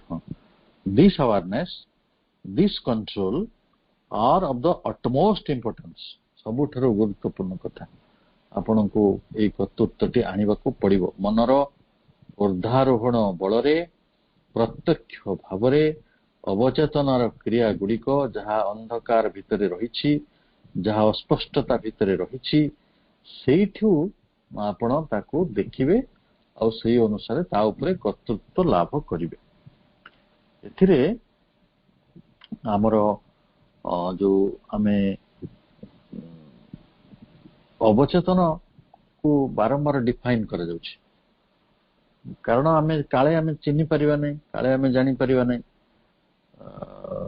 ତ ସେଇ ଅବଚେତନକୁ ସେ ପୁଣି କହୁଛନ୍ତି, କାରଣ ଅବଚେତନ କହିଲେ ଆମେ ସଚେତନ ହେବାର ପ୍ରକ୍ରିୟା ମଧ୍ୟ ଦେଇ ଗତି କରୁଥିବା ନିଶ୍ଚେତନାକୁ ହିଁ ବୁଝିବା। ତାକୁ ଇଂରାଜୀରେ ପଢିଲେ ଏଇଭଳି ହେବ, for the subconscient is the inconscient in the process of becoming conscious. ତାହେଲେ ଚେତନାର ପ୍ରାରମ୍ଭ ବିନ୍ଦୁରେ ଯେତେବେଳେ ଆମେ ସଚେତନ ହବାର ପ୍ରକ୍ରିୟା ମଧ୍ୟ ଦେଇ ଗତି କଲେ, ସେତେବେଳେ କିଏ କିଏ ଗତି କଲା ନା ନିଶ୍ଚେତନା। ଜଡ ହେଇକି ଥିଲା ଶରୀର, ତା ଭିତରକୁ ପ୍ରଥମ ଶରୀର ଚେତନା ଆସିଲା, ଯେମିତି ଉଦ୍ଭିଦ ମାନଙ୍କ କ୍ଷେତ୍ରରେ ଆସିଛି। ପରେ ପ୍ରାଣୀ ମାନଙ୍କ କ୍ଷେତ୍ରକୁ ପ୍ରାଣ ଚେତନା ଆସିଲା। ଏଇ ଯୋଉ ଚେତନାର ପ୍ରାରମ୍ଭିକ ପ୍ରକ୍ରିୟା, ଗୋଟେ ଚେତନା ଆରମ୍ଭ ହେଲା, ତ ସେଇ ଅବସ୍ଥାଟିକୁ ଆମେ ଅବଚେତନ ବୋଲି ବୁଝୁଛୁ। ଆଉ ପୁଣି it is a support and even a root of our inferior parts of being and their movements. ତାହେଲେ ଆମେ ଅବଚେତନାକୁ ଏପର୍ଯ୍ୟନ୍ତ ବୋଧେ ଭୁଲ ବୁଝିଲେଣି। ବାରମ୍ବାର କହୁଛି, ଶ୍ରୀ ଅରବିନ୍ଦଙ୍କ ଯୋଗକୁ ଅଧ୍ୟୟନ କରିବା ଗୋଟେ ଭାରି ଜଟିଳ ମନସ୍ତତ୍ୱର କଥା। କାହିଁକି ନା ଆପଣ ବହୁତ କମ୍ପ୍ଲେକ୍ସ ଡାଇମେନସନ ଗୁଡ଼ିକୁ ନଜର ଦେବାକୁ ପଡିବ। ଗୋଟିଏ ସମୟରେ କୁହାଯାଉଛି ସେ ହେଉଛି ଅନ୍ଧକାର, କିନ୍ତୁ ଆପଣ ତାକୁ ଅନ୍ଧକାର କହିକି ପ୍ରତ୍ୟାଖ୍ୟାନ କରିଦେବନି। ରଖିଯିବେ ଏଇ ଅବଚେତନାଟା ସବୁ ଆମ ଅଡୁଆରେ ପକେଇ ଦଉଛି, ଆମ ମନ ନିୟନ୍ତ୍ରଣ ପାଉନାହିଁ ପ୍ରାଣ ଉପରେ କି ଶରୀର ଉପରେ। ଶରୀର ତା ବାଟରେ ଅସୁବିଧା କରିଦଉଛି, ପ୍ରାଣ ତା ବାଟରେ ଅସୁବିଧା କରିଦଉଛି। ଏଇଟା ହିଁ ସମସ୍ୟା। ହଁ, ନିଶ୍ଚୟ ସମସ୍ୟା। କିନ୍ତୁ ଦିନେ ଇଭଲ୍ୟୁସନ ପ୍ରୋସେସରେ, ବିବର୍ତ୍ତନ ପଥରେ, ତ ଯେତେବେଳେ ଚେତନାର ଅଭ୍ୟୁଦୟ ହେଲା ଉଦ୍ଭିଦ ଭିତରକୁ, ଯେତେବେଳେ ଶରୀରର ଚେତନାଟି ଆସିଲା, ଆଉ ଯେତେବେଳେ ପ୍ରାଣ ଭିତରକୁ, ପ୍ରାଣୀ ମାନଙ୍କ ଭିତରକୁ ପ୍ରାଣିକ ଚେତନାଟି ଆସିଲା, ତ ସେଇଟା କଣ ଗୋଟେ ଦରକାରୀ ଚେତନା ନଥିଲା ବିବର୍ତ୍ତନ ପଥରେ? ହଁ, ଠିକ ଅଛି, ଆଜି ଆମେ ମଣିଷ ହେଇଯାଇଛନ୍ତି, ମନ ଆମକୁ ମିଳିଛି, ଆଉ ମନର ଯାତ୍ରା ଆମେ କୋଉମାନେ ଆରମ୍ଭ କରିଛନ୍ତି, କୋଉମାନେ କରିନାହାନ୍ତି। ଓକେ, ହେଲେ ଏଇ ଯୋଉ ମୁଁ ଖାଲି ଗୋଟେ କଥା କହି ରଖେ, ଏଲଇଡି ବଲ୍ବ ଆସିବା ପୂର୍ବରୁ ଆପଣ 100 ପାୱାଟ ବଲ୍ବରେ ଚଳୁଥିଲେ କି ଚଳୁନଥିଲେ? ସେଟା ସପୋର୍ଟ ଥିଲା ନା ସେତେବେଳେ? ଆଉ ଯେତେବେଳେ ଇଲେକ୍ଟ୍ରିକ ଆସିନଥିଲା, ଆପଣ ଲଣ୍ଠନରେ ଚଳୁଥିଲେ କି ନାହିଁ? ସେତେବେଳେ ସେଇଟା ସପୋର୍ଟ ଥିଲା ଲଣ୍ଠନ, କାରଣ ଏଇଟା ଆସିନାହିଁ ନା। ମନ ଆସିବା ପର୍ଯ୍ୟନ୍ତ ଆମେ ଅବଚେତନ ଭିତରେ ବଞ୍ଚୁଥିଲେ, ପ୍ରାଣିକ ଚେତନା ଭିତରେ, ଉଦ୍ଭିଦ ଚେତନା ବା ଯୋଉ ଶରୀର ଚେତନା ଭିତରେ ଆମେ ବଞ୍ଚୁଥିଲେ। ସେଟା ସେତେବେଳେ ସପୋର୍ଟ ଥିଲା। ଯେତେବେଳେ ଆପଣଙ୍କୁ ମଟର କାର ଆସିନଥିଲା, ସେତେବେଳେ ବଳଦ ଗାଡି ତ ସହାୟକ ଥିଲା। ତେଣୁ ବଳଦ ଗାଡିକୁ ଭୁଲ ବୁଝିକି ତାକୁ ଗାଳି ଦେଇ କିଛି ଲାଭ ନାହିଁ। କିନ୍ତୁ ଅନେକ ଲୋକ ସେଇପରି କରନ୍ତି ଯେ ସେମାନେ ଅତୀତର ଅନଗ୍ରସରତା ଗୋଟେ ନେଇ ଗାଳି ଦିଅନ୍ତି। କିନ୍ତୁ ଅତୀତର ଅନଗ୍ରସରତାଟା କଣ ଆମ ଯୋଗୁଁ ହେଇଛି? ସେଟା ବିବର୍ତ୍ତନ ପ୍ରକ୍ରିୟା ଯୋଗୁଁ ହେଇଛି। ମାନେ କୁକୁଡା ହବା ପୂର୍ବରୁ ତ ସେ ଅଣ୍ଡା ହେଇକି ଥିଲା ନା। ତେଣୁ ଯଦି କୁକୁଡାଟା ହେଇ ସାରିଲା ପରେ ସେ ଅଣ୍ଡାକୁ ଗାଳି ଦିଏ, ତାହେଲେ ସେ ଯୋଉ ପରିସ୍ଥିତି ହବ, ଆମେ ଗୋଟେ ମନମୟ ଜଗତରେ ଉଚ୍ଚତର ଆଲୋକିତ ମନ ନେଇ ମାଙ୍କର କରୁଣା ପ୍ରାପ୍ତ ହେବା ପରେ ଯଦି ଆମେ ଅବଚେତନକୁ ଗାଳି ଦଉ, ତାହେଲେ କଥାଟି ସେଇଭଳି ହବ। ତେଣୁ ଶ୍ରୀଅରବିନ୍ଦ ବହୁତ ସ୍ପଷ୍ଟ ଶବ୍ଦରେ କହୁଛନ୍ତି, it is a support and even a root. ଏଇଟା ହିଁ କେବଳ ଗୋଟେ ଅବଲମ୍ବନ ନଥିଲା, ଏଇଟା ଗୋଟେ ମାନେ ଆମର ମୂଳ କଥା ଥିଲା, ଏଇଟା ମୂଳ ଥିଲା ଆମର। କାରଣ ଆମେ ତାର ଭିତରୁ ତ ଯାତ୍ରା ଆରମ୍ଭ କରିଛେ ନା। ଆମ ଚେତନାର ଯାତ୍ରାଟା କୋଉଠୁ ଆରମ୍ଭ ହେଇଛି? ଶରୀର ଚେତନା ଭିତରୁ ଆରମ୍ଭ ହେଇଛି। ଏଇ ଶରୀର ଚେତନାଟା କୋଉଠୁ ଆସିଛି? ଜଡ ଭିତରୁ ଆସିଛି, ମାନେ ଇନକନସିଏଣ୍ଟରୁ ଆସିଛି। ତାହେଲେ ନା ଇନକନସିଏଣ୍ଟ ଆପଣଙ୍କ ପାଇଁ କିଛି ଅସୁବିଧା ତିଆରି କରିଥିଲା ଯେତେବେଳେ ବିବର୍ତ୍ତନର ପଥରେ ଆମେ ଆସିଥିଲେ? ଇନକନସିଏଣ୍ଟ ହବାରୁ ତ ଆମେ ସବକନସିଏଣ୍ଟ ପାଇଲେ। ତେଣୁ ଆମେ ଇନକନସିଏଣ୍ଟକୁ ବି ଗାଳି ଦେବା ନାହିଁ, କି ସବକନସିଏଣ୍ଟକୁ ବି ଗାଳି ଦେବା ନାହିଁ। ବିବର୍ତ୍ତନର ପଥରେ ଆମେ ଗତି କରୁଛନ୍ତି। ତେଣୁ ଆମକୁ ଜାଣିବାକୁ ପଡିବ ଯେ ମୁଁ ଚତୁର୍ଥ ଶ୍ରେଣୀରେ ପଢୁଥିଲା ବେଳେ ନେକ୍ସଟ କୋର୍ସଟି କଣ। ଅର୍ଥାତ୍ ଯେତେବେଳେ ଜଣେ ପ୍ରାଣର ଥିଲା, ସେ ପ୍ରାଣ ଚେତନାଟି ଜାଣିବା ଦରକାର ଯେ ତାର ନେକ୍ସଟଟି ହଉଛି ମନଚେତନା। ମନଚେତନା ଜାଣିବା ଉଚିତ ଯେ ତାର ନେକ୍ସଟଟି ଅତି ଚେତନା। ତେଣୁ ସେଟା ଅତି ମାନସର କଥା। ତେଣୁ ଆପଣ ପ୍ରଥମରୁ ଜାଣିବା ଦରକାର ଯେ what is the syllabus, what is your course of path. ଆପଣ କୋଉ ରାସ୍ତାରେ ଯିବେ, ଆପଣଙ୍କ ଲକ୍ଷ୍ୟ କଣ, କୋଉ ଗତି ଅଛି। ନହେଲେ ଆମେ ଯୋଉଠି ଅଛେ ସେଇଠି ଅଟକି ଯିବା, ଏଇ ସବୁ ସମସ୍ୟା। ତାହେଲେ it is a support, it is a root for inferior parts of being and their movements। ତାହେଲେ ଆମତର ଯୋଉ ନିମ୍ନତର ପ୍ରଦେଶ ଗୁଡିକ ରହିଛି, ଇନଫିରିୟର ପାର୍ଟ ଅଫ ବିଙ୍ଗ, ଆମ ସତ୍ତାର ଯୋଉ ନିମ୍ନତର ପ୍ରଦେଶ ସବୁ ରହିଛି ବା ଅଞ୍ଚଳ ରହିଛି, ସେଇଗୁଡିକୁ ତାର ଗତି ସ୍ପନ୍ଦନର ସେଇଟା ଆଶ୍ରୟ ଆଉ ମୂଳ ବୋଲିକି ବୁଝିବା। ଆଚ୍ଛା, ଏଠି ପୁଣି କଥା ଆସିଗଲା ଇନଫିରିୟର, ପୁଣି ଆସିଗଲା ସୁପରିୟର। ମଣିଷର ମନ କଣ କରେ? ତୁରନ୍ତ ଇନଫିରିୟର ଟା ଫିଙ୍ଗି ଦିଏ। ଆରେ ଇନଫିରିୟର ଗେଟ୍ ଆଉଟ୍, ଆଉ ସୁପରିୟର ୱେଲକମ୍। ଏଇଠି ସେୟା ନୁହେଁ। କାରଣ ଏଇ ଇନଫିରିୟରିଟି ଭିତରେ ଆମେ ବଞ୍ଚିଛୁ। ମତେ କୁହନ୍ତୁ ତ, ଶରୀରକୁ ଛାଡିକି ଆମେ ବଞ୍ଚି ପାରିବା କି? ପ୍ରାଣକୁ ଛାଡିକି ଆପଣ ବଞ୍ଚି ପାରିବେ କି? ତ ଅସ୍ତିତ୍ୱ ରହିବ ନାହିଁ। ତେଣୁ ସେଇଟା ଇନଫିରିୟର ଯୋଉ ସେନ୍ସରେ କୁହାଯାଇଛି ତାକୁ ଭଲ ଭାବରେ ବୁଝିବାକୁ ଚେଷ୍ଟା କରନ୍ତୁ। ଯେ ଗୋଟେ ମନେ କରନ୍ତୁ ଗୋଟେ ଗ୍ଲାସ ଅଛି, ସେ ଗ୍ଲାସର ଜଳରେ ଯେ ତଳେ ଅଛି, ଯେ ବଟମରେ ଅଛି, ଆମେ ତାକୁ ଇନଫିରିୟର କହିବା, ଯେ ଉପରେ ଅଛି ତାକୁ ଉଚ୍ଚତର କହିବା। ଓକେ, ତାହେଲେ କଣ ସେ ତଳଟା ଖରାପ? ମାନେ ଏଇ ସମ୍ପର୍କରେ ଦେଖିବେ, ଆମେ ଯଦି ମେଣ୍ଟାଲ ସ୍କ୍ରୁଟିନି କରିବା, ଯୋଉ କଥାଟି ପ୍ରଥମରୁ କୁହାଯାଇଥିଲା, ଓ ଅନ୍ତର୍ଦୃଷ୍ଟି କରିବେ, ଆପଣଙ୍କୁ ପ୍ରାଥମିକ ଅବସ୍ଥାରେ ଅନେକ ସଫଳତା ମିଳିବ। ଇଏ ବହୁତ ଗୋଟେ ଭାରି ମନସ୍ତାତ୍ତ୍ୱିକ, ସୂକ୍ଷ୍ମ ମନସ୍ତାତ୍ତ୍ୱିକ ପ୍ରକ୍ରିୟା। ମୁଁ ଆପଣଙ୍କୁ କହୁଛି, କିଛି ଦୁଇଟି କଥା କହୁଛି। ଗୋଟେ କଥା ହେଲା, ଆମକୁ କୁହାଯାଇଛି ଯେ ଆମ ଦେଶରେ, ଭାରତ ବର୍ଷରେ ହିନ୍ଦୁ ବହୁଳ ଦେଶ, ଏଥିରେ ପ୍ରଥମେ ବର୍ଣ୍ଣ ବ୍ୟବସ୍ଥା ତିଆରି ହେଲା। ବର୍ଣ୍ଣ ବ୍ୟବସ୍ଥାରେ ଆମେ ତିଆରି କଲେ ପ୍ରଥମେ ବ୍ରାହ୍ମଣ, ତାପରେ କ୍ଷତ୍ରିୟ, ତାପରେ ତିଆରି କଲେ ବୈଶ୍ୟ, ତାପରେ ତିଆରି କଲେ ଶୂଦ୍ର। ତାର ମଣିଷ ଗ୍ରେଡେସନ କରିଦେଲା। ସେ କରିଦେଲା ସୁପରିୟର ହଉଛି ବ୍ରାହ୍ମଣ, ଆଉ ଇନଫିରିୟର ହେଲା ଶୂଦ୍ର। ତେଣୁ ଶୂଦ୍ର ମାନଙ୍କୁ ଟର୍ଚର କର। ଏଇ ଟେନସନରେ ତ ମଣିଷ ଚାଲିଗଲା। ଏଇଟା ବି ଗୋଟେ ସାଇକୋଲୋଜିକାଲ ଗୋଟେ କଣ କୁହାଯିବ, ଇଗ୍ନୋରେନ୍ସ। କାହିଁକି ନା, ମତେ କୁହନ୍ତୁ, ସମସ୍ତଙ୍କର କାମ ଅଲଗା ଅଲଗା। ବ୍ରାହ୍ମଣର କାମ ଅଧ୍ୟୟନ କରିବା, ଅଧ୍ୟାପନା କରିବା। କ୍ଷତ୍ରିୟର କାମ ରାଜକାର୍ଯ୍ୟ କରିବା, ନ୍ୟାୟ ରକ୍ଷା କରିବା, ଦେଶ ରକ୍ଷା କରିବା। ଆଉ ବୈଶ୍ୟର କାମ ସେଥିରେ ରହୁଛି, ସିଏ ବ୍ୟବସାୟ କରିବ, କୃଷି କରିବ। ଶୂଦ୍ରର କାମ ସମସ୍ତଙ୍କର ସେବା କରିବ। ଏଥର ମତେ କୁହନ୍ତୁ, କୋଉଟା ଆମେ ଗୋଟେ ଗ୍ରେଡେସନ କରିଦେଇଛେ। ହଁ, ଏଇଟା ବ୍ରାହ୍ମଣ ଆଗରେ ଅଛି କାରଣ ସେ ଅଧ୍ୟୟନ କରୁଛି, ସେ ଜଗତକୁ ଆଲୋକ ପ୍ରଦାନ କରୁଛି, ଚେତନା ଦୃଷ୍ଟି ସେ ଆଗରେ ଅଛି। ଏଟା ସବୁ ଚେତନାର ଗ୍ରେଡେସନ। କିନ୍ତୁ ଶୂଦ୍ର ଦରକାର କି ଅଦରକାରୀ? ଶୂଦ୍ରକୁ ଛାଡିଦେଲେ ଏଇ ସମାଜରେ କିଛି ଅସ୍ତିତ୍ୱ ନାହିଁ। କିନ୍ତୁ ଦୁଃଖର କଥା ଯେ ମଣିଷ ଆଦୌ ବୁଝିଲା ନାହିଁ। ମୁଁ ଜଣେ ସନ୍ଥଙ୍କର ଗୋଟେ ଭଲ ଲେଖାଟେ ପଢିଥିଲି। ଆପଣ ସତ୍ୟ ସାଇ ଯେତେବେଳେ ଜୀବିତ ଥିଲେ, ସେ କିଛି ପାଠ ପଢିନଥିଲେ। ମୁଁ ସତ୍ୟ ସାଇଙ୍କ କଥା କହୁଛି। ସତ୍ୟ ସାଇ କିଛି ପାଠ ପଢିନଥିଲେ, ଜିରୋ। ସିଏ କହିଲେ ଗୋଟେ ମୂର୍ତ୍ତି ଗୋଟେ ସେ ତିଆରି ହେଇଛି ଚିନିରେ, ଆଉ ତାର ମୁଣ୍ଡଟି ହେଲା ବ୍ରାହ୍ମଣ, ଆଉ ତା ପାଦଟି ହେଲା ଶୂଦ୍ର। ମତେ କୁହନ୍ତୁ, ପାଦଟାକୁ କାଟି ଦେଇକି କଣ ମୁଣ୍ଡଟା କଣ କରିବ? ପାଦ ରହିବ, ମୁଣ୍ଡ ରହିବ, ଏଇଟା ହିଁ ବ୍ୟବସ୍ଥା। ତ ଯେତେବେଳେ ମିଠାର କଥା ଆସିବ ପାଦଟା ହିଁ ମିଠା ଲାଗିବ, ମୁଣ୍ଡଟା ହିଁ ମିଠା ଲାଗିବ।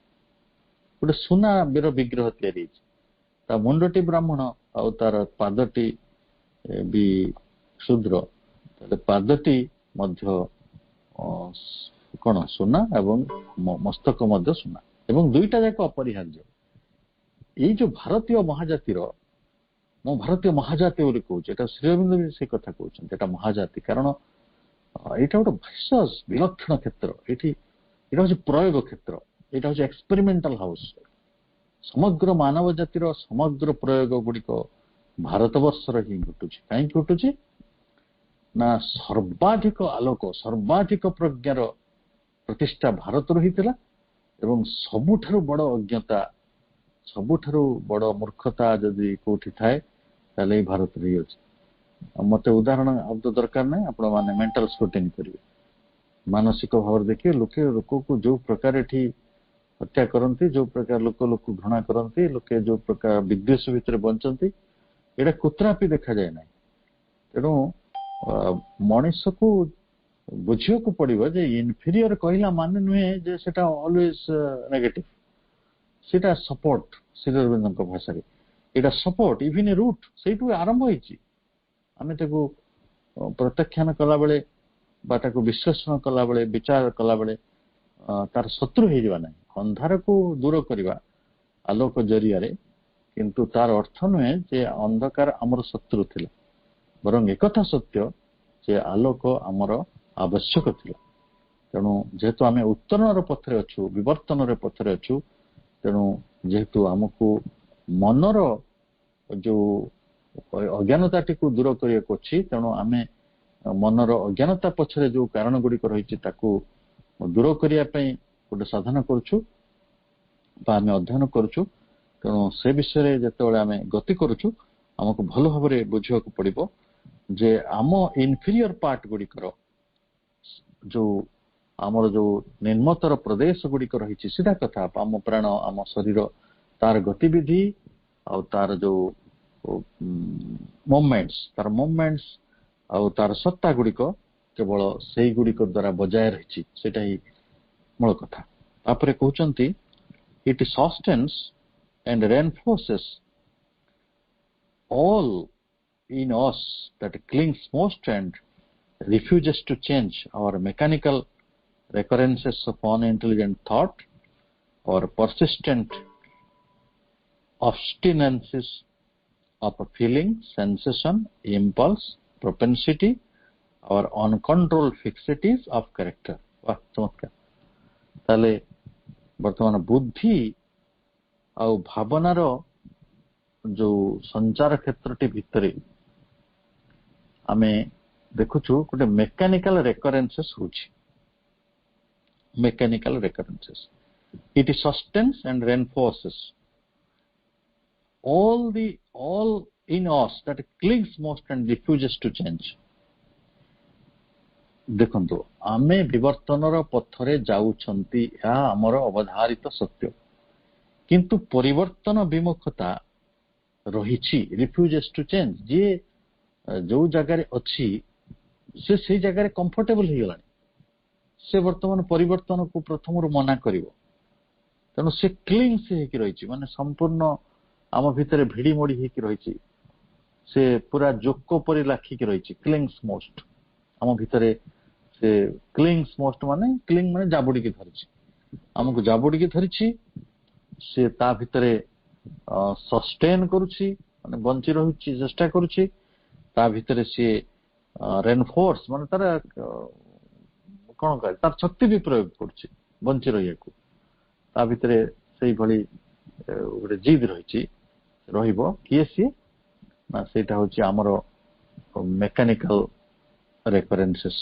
ଆମେ ବାରମ୍ବାର ଗୋଟିଏ ଯନ୍ତ୍ରବତ ପୁନରାବୃତ୍ତି ଅନୁଭବ କରୁଛୁ। କୋଉଠି କୋଉଠି ଆମ ଗୁଡିକ ଆମର our perceived, ହଁ, ଏଇ ଯୋଉ ମେକାନିକାଲ ରେକରେନ୍ସେସ୍ ଟା କୋଉଠି ହଉଛି? of unintelligent thought, ଏଇ ବାଟାକୁ ବାରମ୍ବାର ଦେବେ। ଆମର ସବୁ ଥଟ୍ ଗୁଡିକ ଇଣ୍ଟେଲିଜେଣ୍ଟ ନୁହନ୍ତି। ଯଦି ଆମେ ଇଣ୍ଟେଲିଜେଣ୍ଟ ହେଇଥାନ୍ତେ ତାହେଲେ ଆମର ଆମେ ମାଇଣ୍ଡର ସ୍କ୍ରୁଟିନି ପ୍ରକ୍ରିୟାରେ ଆସି ଯାଇଥାନ୍ତେ, ମେଣ୍ଟାଲ ସ୍କ୍ରୁଟିନି ପଦ୍ଧତିରେ ବା ଇନସାଇଟ୍ ପଦ୍ଧତିରେ। ତେଣୁ ଆପଣଙ୍କର ଯେତେବେଳେ ମେଣ୍ଟାଲ ସ୍କ୍ରୁଟିନି ଆସିବ, ଯେତେବେଳେ ଇନସାଇଟ୍ ଆସିବ, ଅନ୍ତର୍ଦୃଷ୍ଟି ଆସିବ, ଆପଣ ମନରେ ଯେତେବେଳେ ପରୀକ୍ଷା ନିରୀକ୍ଷା କରିବା ଆରମ୍ଭ କରିବେ, ସେତେବେଳେ ଆପଣଙ୍କର ଇଣ୍ଟେଲିଜେଣ୍ଟ ଥଟ୍ ହବ। ଏଇ ଜଗତରେ ବହୁତ ଚିନ୍ତାର ତ ହାଟ ବସିଛି ଆମ ଜୀବନଟାକୁ, ଆଉ ସେ ଏଡେ ବଡ ହାଟ, ଆପଣ ଅସୀମତଟାକୁ ସ୍ୱୀକାର କେତେବେଳେ କରିବେ? ଆପଣ ମନଟାକୁ ଦେଖିଲେ, ଆପଣଙ୍କ ମନ ଭିତରେ ଯୋଉ ଚିନ୍ତା ଗୁଡ଼ିକ ଜାଗ୍ରତ ହୁଅନ୍ତି, ତାର ଯଦି ହିସାବ ନିକାଶ କରିବେ, ଆପଣଙ୍କୁ ଅନ୍ୟ କିଛି ହିସାବ କରିବା ଦରକାର ନାହିଁ। ଆକାଶର ତାରା ମାନଙ୍କ ଠାରୁ, ପୃଥିବୀର ଧୂଳିକଣା ଗୁଡ଼ିକ ଠାରୁ, ଆଉ ପୃଥିବୀରେ ଯେତେ ଜଳକଣା ଅଛି ତାଠାରୁ, ଅଣୁ ପରମାଣୁ ମାନଙ୍କ ଠାରୁ ଆହୁରି ଅଧିକ ଚିନ୍ତା ଆମ ମନ ଭିତରେ ଉଠି ପାରୁଛି। ଅଥଚ ତା ବିଷୟରେ ଆମର ସଚେତନତା ନାହିଁ, କାରଣ ଆମେ ଗୋଟେ ମେକାନିକାଲ ମାନେ କଣ, ମେକାନିକାଲ ରେକରେନ୍ସେସ୍ ଭିତରେ ଚିନ୍ତା ଗୁଡ଼ିକ ପ୍ରବାହିତ କରୁଛୁ। ଅନଇଣ୍ଟେଲିଜେଣ୍ଟ ଥଟ୍ରେ ଆମର ଯୋଉ ଚିନ୍ତା ଗୁଡ଼ିକ ଆଦୌ ବୁଦ୍ଧିଗତ ନୁହେଁ, ଅବୋଧିଗତ। ତେଣୁ ଅବୁଦ୍ଧିଗତ, ନିତାନ୍ତ ବୁଦ୍ଧି ନଥାଏ ସେଠି, ଅନଇଣ୍ଟେଲିଜେଣ୍ଟ। ତ ସେଇ ଚିନ୍ତାରେ our persistent obstinacies of feeling sensation, ତାହେଲେ ଆମର ଯୋଉ ଅନିୟନ୍ତ୍ରିତ ଦୃଢମୂଳ ସଂସ୍କାର ଗୁଡ଼ିକ ରହିଛି, ସେଗୁଡ଼ିକ ପ୍ରକୃତରେ କଣ କଣ ନା ଆମର ଅନୁଭୂତି, ଆଉ ଗୋଟେ ହେଲା ସେନ୍ସେସନ, ଆମର ଇନ୍ଦ୍ରିୟ ବୋଧ, ଆମର ଇମ୍ପଲ୍ସ, ଆମର ପ୍ରଚୋଦନା, ପ୍ରପେନ୍ସିଟି, ଆମର ପ୍ରବଣତା, ଏଗୁଡ଼ିକ କଣ ହଉଛି ନା ବାରମ୍ବାର ଆମ ଭିତରେ ଉଠୁଛି, ହବ ନା? our uncontrolled fixities of character, ସେଇଟା ହଉଛି ଆମର ଯୋଉ ଜୀବନର ଆଚରଣ, ସେଇଟା ଅନକଣ୍ଟ୍ରୋଲ, ଏବଂ ସେଟା ବି ଅନକଣ୍ଟ୍ରୋଲ ଫିକ୍ସିଟି ଭିତରେ ଅଛି। ତାକୁ ଆମେ ବଦଳେଇବାକୁ ଚାହିଁନାହୁଁ। ଫିକ୍ସିଟି ସେ ଏକାଥରେ ଧ୍ରୁବ ହେଇଯାଉଛି, ନିଶ୍ଚିତ ହେଇଯାଉଛି। ଆମେ ଯୋଉଭଳି ଚିନ୍ତା କରୁଛୁ ସେଇଭଳି ଚିନ୍ତା କରିବାକୁ ଯାଉଛୁ। ଆମ ବାପା ମା ମାନେ କଥା ଗୁଡ଼ିକ ଯୋଉଭଳି ବୁଝିଥିଲେ, ଆମେ ସେଇଭଳି ବୁଝିବାକୁ ଚେଷ୍ଟା କରୁଛୁ। ଅର୍ଥାତ୍ ଆମ ଭିତରେ ଅନୁଭୂତି, ସେନ୍ସେସନ, ଇମ୍ପଲ୍ସ, ପ୍ରୋପେନ୍ସିଟି, ତେଣୁ ଏଇ ଯୋଉ ଚାରୋଟି ବିଷୟ ରହିଛି, ଯାହା ମେକାନିକାଲ ରେକରେନ୍ସରେ ବାରମ୍ବାର ଆସେ, ତାର ଗୋଟେ ପୁଙ୍ଖାନୁପୁଙ୍ଖ ପରିବର୍ତ୍ତନ, ତାର ଗୋଟେ ନୂତନତ୍ୱକୁ ଆଣିବାରେ ମଣିଷର ବିଫଳତା ରହିଛି। କାହିଁକି ନା ଆମେ ଯୋଉ ଅବଚେତନା ଭିତରେ ଆସିଛୁ, ଯୋଉ ଅବଚେତନା ଭିତରୁ ଚେତନା ଆଡକୁ ଆସୁଛୁ, ସେଇଠି ଏଇ ରେନଫୋର୍ସମେଣ୍ଟ ରହିଛି, ଏଇ କ୍ଲିଙ୍ଗସ୍ ମୋଷ୍ଟ ବ୍ୟବସ୍ଥା ରହିଛି, ରିଫ୍ୟୁଜାଲ ଟୁ ଚେଞ୍ଜ ରହିଛି। ସେଇଟା ମାନେ ପରସିଷ୍ଟେଣ୍ଟ ଅବଷ୍ଟିନେନ୍ସ ହେଇକି ଆମ ପାଖରେ ରହିଛି। ତାପରେ ଶ୍ରୀରବିନ୍ଦ୍ର କହୁଛନ୍ତି, ଦି ଆନିମାଲ ଇନ୍ ଅସ୍, ଦି infernal also has its layer of retreat in the dense jungle of the subconscious। ଅର୍ଥାତ୍ ଆମ ଭିତରେ ଯୋଉ ପଶୁ ରହିଛି, ଦି ଆନିମାଲ ଇନ୍ ଅସ୍, ଏଟା କିଏ ମନା କରିଦବ ଯେ ଆମ ଭିତରେ ପ୍ରାଣିକତା ନାହିଁ, ଆମ ଭିତରେ ପଶୁତ୍ୱ ନାହିଁ? ଦେଖନ୍ତୁ, ମାନେ ମୁଁ ପହର ଦିନ ଦେଖୁଥିଲି, ଦୁଇଟା କୁକୁର ଗୋଟେ ରାସ୍ତାରେ ଶୁଅନ୍ତି, ଆଉ ଗୋଟେ ଥାର୍ଡ କୁକୁର ଆସିଗଲା ଅନ୍ୟ କୋଉଠୁ, ତାକୁ ସେ ଦୁଇ ଜଣ ତଡିବାକୁ ଚେଷ୍ଟା କଲେ। କଣ କହିଲେ? ଏଇଟା ଆମ ଏରିଆ। ତ ମଣିଷ ପାଖରେ ସେଇଟା ଅଛି କି ନାହିଁ? ଏଇଟା ମୋ ଘର, ଏଇଟା ମୋର କମ୍ଫର୍ଟ, ଏଇ ଜୋନ୍ ଭିତରକୁ ଆଉ ଜଣେ କିଏ ଆସି ପ୍ରବେଶ କରିପାରିବ ନାହିଁ। କିନ୍ତୁ ସିଏ ବୁଝିପାରୁନାହିଁ ଯେ ସେ ଯୋଉଠି ଅଛି ସେଇଟା ତାର ନୁହେଁ, ସେଟା ଭଗବାନଙ୍କର, ସେଟା ମାଙ୍କର, ପ୍ରକୃତିର। କିନ୍ତୁ ମଣିଷକୁ ସେଇ ଯନ୍ତ୍ର ଦିଆଯାଇଛି, ହୁଏତ ପଶୁମାନଙ୍କୁ ସେଟା ଦିଆଯାଇ ନାହିଁ। କିନ୍ତୁ ମଣିଷକୁ ମନ ଦିଆଯିବା ସତ୍ତ୍ୱେ ସେ ସତ୍ୟଟିକୁ ଧାରଣା କରିବାରେ ତା ପାଖରେ କେତେ ଅସୁବିଧା ରହିଛି, ସେଇ କଥାଟିକୁ ଶ୍ରୀରବିନ୍ଦ୍ର କହୁଥିଲେ। ଅନଇଣ୍ଟେଲିଜେଣ୍ଟ ଥଟ୍, ଆମର ପରସିଷ୍ଟେଣ୍ଟ ଅବଷ୍ଟିନେନ୍ସି, ଆମର ମେକାନିକାଲ ରେକରେନ୍ସେସ୍, ସେଟା ପୁଣି କୋଉ ଜାଗାରେ? ଆମର ଫିଲିଂରେ, ସେନ୍ସେସନରେ, ଇମ୍ପଲ୍ସରେ, ପ୍ରୋପେନ୍ସିଟିରେ ଗୋଟେ ଅନକଣ୍ଟ୍ରୋଲ ଫିକ୍ସିଟିଜ ଅଫ କ୍ୟାରେକ୍ଟର ରହିଛି। ସେଇ ପଶୁତ୍ୱଟା ଆମ ଭିତରେ ଏବେ ବି ବଞ୍ଚି ରହିଛି।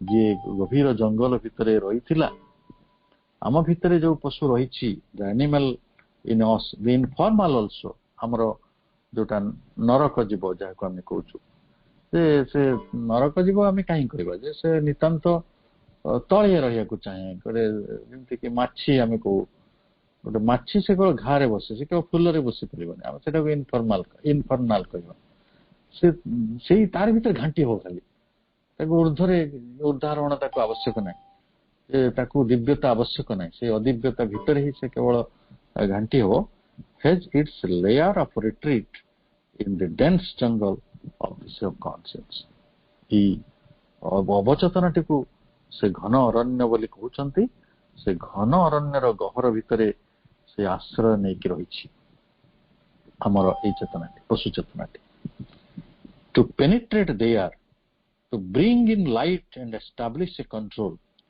आमे जदि से घन अंधकार भितरे घन जंगल भितरे आलोक को आनिया को चाहूं बाजटी जीवा को चाहूं प्रवेश करिया को चाहूं टू पेनिट्रेट देयर प्रवेश करिबा टू ब्रिंग इन लाइट सेठी के आलोक आनिबा एंड एस्टैब्लिश ए कंट्रोल जदि सेठी नियंत्रण भी आनिबा इज इंडिस्पेंसेबल सेटा होची अपरिहार्य आपण कहबिनी जे मो अवचेतनार प्रभाव रु मुक्त होवा को चाहे नाही आपण अवचेतनार प्रभाव रु मुक्त होबा बाध्य काहे कि ना विवर्तनर प्रक्रिया भितरे गला बेले आमे जो इनफर्नाल भितरे थिले आमे जो एनिमलिटी भितरे थिले ताको छाड़ी आसीबा को हबो तेणु आम भितरे प्राणीटा अछि कि नाही ताको किए खोजिबो भगवान खोजदे ना एक्स वाई जेड खोजदे आम भितरे जदि प्राणी कथाटा अछि सेटा जदि अन्य लोकटा खोजी देला आमे कोन करदा फायर होइजो भयंकर होइजो हमर पशुत्व एपरि जागृत होइजो जे मनुष्य मनुष्य को एई जगत रे हानि दउची काटी दउची फेंक दउची पोड़ी दउची मार दउची विष दे दउची किए दउची ताको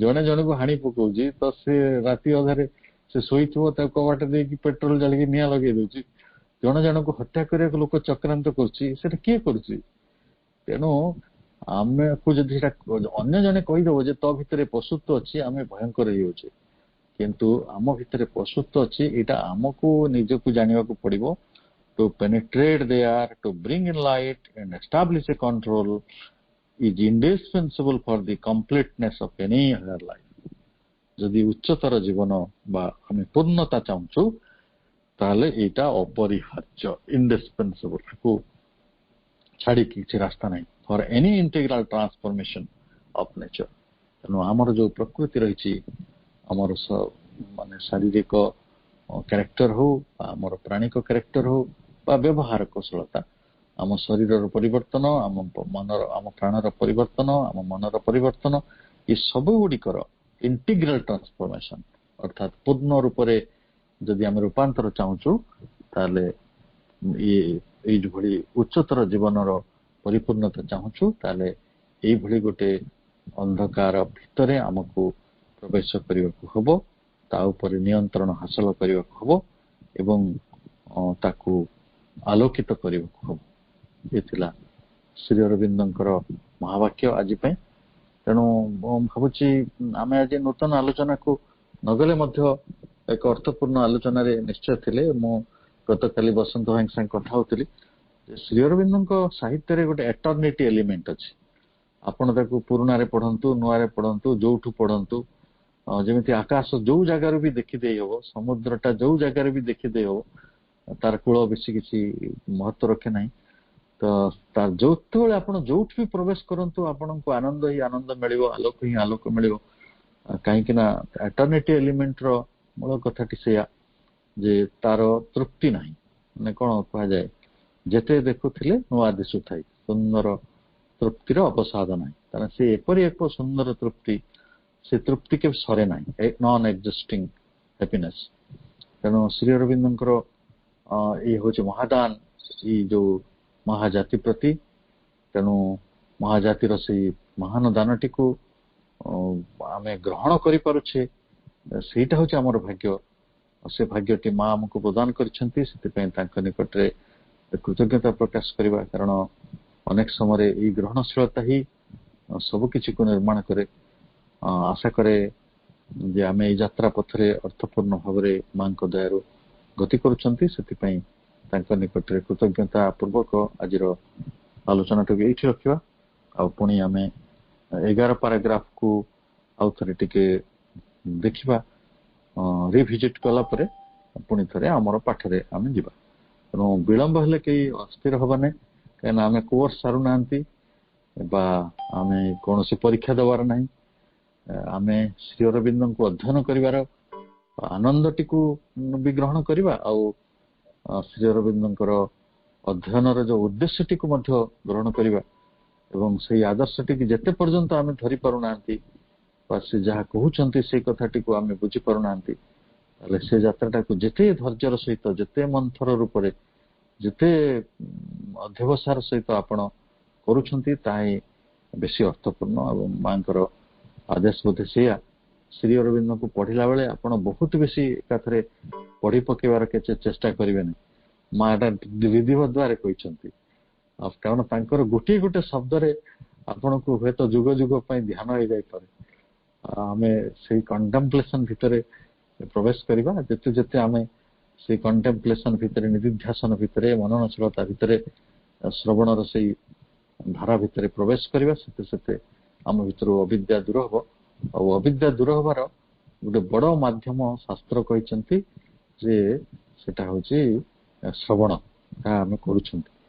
ତେଣୁ ପୁଣି ଥରେ ସମସ୍ତଙ୍କ ପାଇଁ ମୋର ଅନନ୍ୟ କୃତଜ୍ଞତା ପୂର୍ବକ ଆଜିର ଆଲୋଚନାକୁ ଏଠି ରଖୁଛି। ପ୍ରସନ୍ନ ଭାଇ।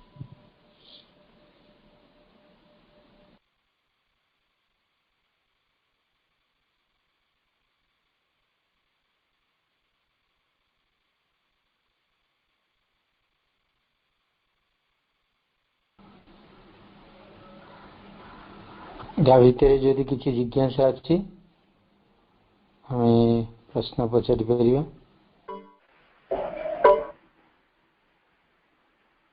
ଆସନ୍ତାକାଲି କେବଳ ପ୍ରଶ୍ନ ଉତ୍ତର କାର୍ଯ୍ୟକ୍ରମ ହବ। ଯଦି କିଛି ପ୍ରଶ୍ନ ଅଛି ଆଜି ପଚାରନ୍ତୁ କିମ୍ବା ଦିଅନ୍ତୁ, ସେଇ ଅନୁସାରେ ଲେଖିକି ରଖିବା, କାଲିକି ଭାଇ ଆଲୋଚନା କରିବେ।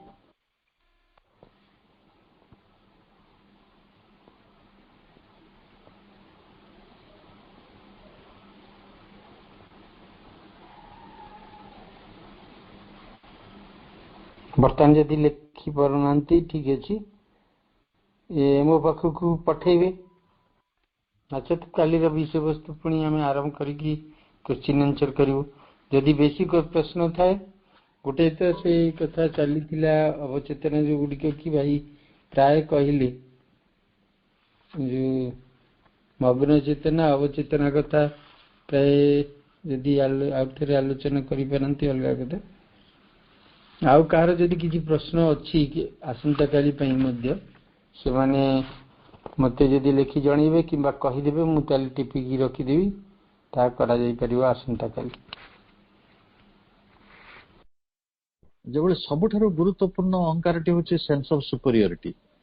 ମୁଁ ହେଲି ଗୋଟେ ସୁପରିୟର ମଣିଷ, ମୋର ମାନେ ଜାତି ବଡ, ମୋର ଧର୍ମ ବଡ, ମୋର ଦେଶ ବଡ, ଏଇ ଯୋଉ ସେନ୍ସ ଆମ ଘରେ ଯାହା ସବୁ ଅନୁଷ୍ଠିତ ହୁଏ ସେଗୁଡିକ ଭେରି ସୁପରିୟର, ଏଇ ଯୋଉ ଅହଙ୍କାରର ଏଇ ଛାପ ସବୁ ରହିଛି, ଏଟା ସବୁ ସିଧା କଥା ଶ୍ରୀଅରବିନ୍ଦ କହିଛନ୍ତି ଯେ ଅନଇଣ୍ଟେଲିଜେଣ୍ଟ ଥଟ୍ ଭିତରଟା ଆସୁଛି।